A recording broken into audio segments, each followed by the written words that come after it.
gözlerine vurulmuşum bir kere, o güzel gözlerine.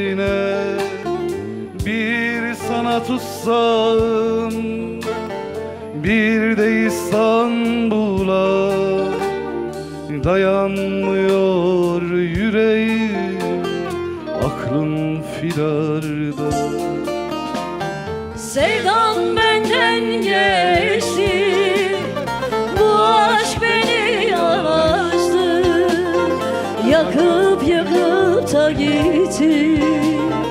Oy ben neyleyim, sana yazılmış yüreğim, sevdana kul köleyim, ömrümü ömrüne vereyim de oy ben öleyim.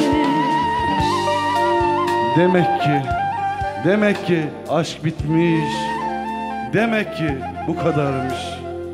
Yok bir sözüme eyvallah, git senin özgürlük. Yıkımlardan çoğaltırdım da bütün enkazlardan sağ çıkartırdım seni. Ben senin yağmurunu yağdıracak son buluttum, son bulut.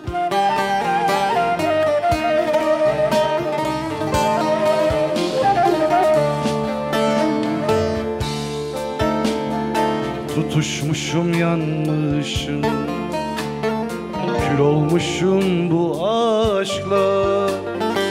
Tutuşmuşum yanmışım, kül olmuşum bu aşkla.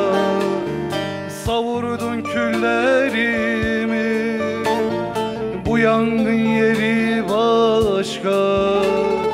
Dayanmaz yüreğim, aklım firarda. Sevdam benden geçti, bu aşk beni açtı, yakıp yakıp da gitti.